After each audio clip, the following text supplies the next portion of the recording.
मोहतरम नाजरीन, अस्सलामु अलैकुम रहमतुल्लाहि व बरकातुहू। नाज़रीन कराम,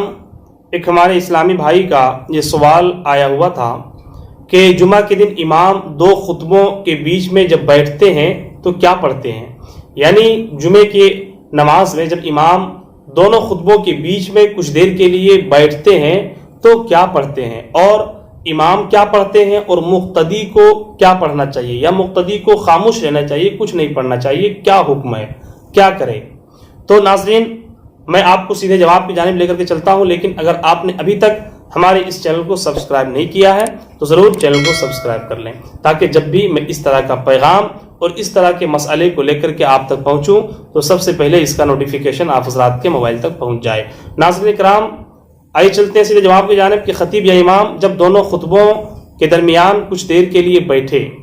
यानी जब इमाम साहब या खतीब जो नमाज जुमा पढ़ा रहे हैं, नमाज जुमा का खुतबा अदा कर रहे हैं, अगर वो दोनों खुतबों के दरमियान कुछ देर के लिए बैठे तो अब इमाम को इख्तियार है, चाहे वो दुरूद पढ़े, चाहे वजीफा पढ़े, चाहे तस्बीह पढ़े, चाहे कुरान की तिलावत करे, चाहे वो जो कुछ भी पढ़े, दुआ दुरूद तस्बीह वगैरह, ये इमाम के लिए सब के सब जायज़ है। यानी इमाम के लिए हर चीज़ जायज़ है, चाहे वो खुतबे के दो खुतबों के दरमियान जो भी दुआ दुरूद तस्बीह कलिमा कुरान की तिलावत सूरह आयत की तिलावत जो कुछ भी वो करे उनके लिए जायज़ है। लेकिन मुक्तदी के लिए ये जायज़ नहीं है,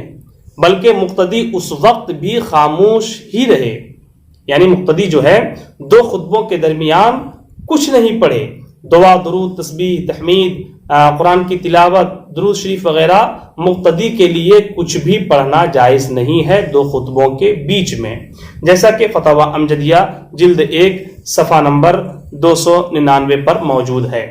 और आला हजरत इमाम अहमद रजा खां फाजिल बरेलवी का क्या मामूल था, तो मैं आप हजरात के सामने आला हजरत इमाम अहमद रजा खां फाजिल बरेलवी के उस मामूल को मैं आपके सामने रखूं कि अक्सर आला हजरत दोनों खुतबों के दरमियान खामोश बैठा करते थे, चुप बैठा करते थे। यानी दोनों खुतबों के दरमियान हुजूर आला हजरत अजीमुल बरकत अक्सर खामोश रहा करते थे और कभी कभी सूरह अखलास पढ़ लिया करते थे। यानी अक्सर आला हजरत जो है वो दो खुतबों के दरमियान खामोश रहा करते थे, लेकिन कभी कभी सूरह अखलास पढ़ लिया करते थे और कभी कभी जो है दुरूद पाक भी आला हजरत पढ़ा करते थे,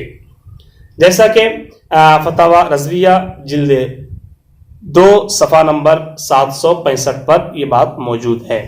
आला हजरत खुद लिखते हैं कि फ़कीर जलसे में यानी दोनों खुतबों के बीच में, आला हजरत लिखते हैं कि फ़कीर जलसे में यानी दो खुतबों के दरमियान बैठने में अक्सर खामोश रहता है। आला हजरत खुद लिखते हैं कि फ़कीर जो है जलसे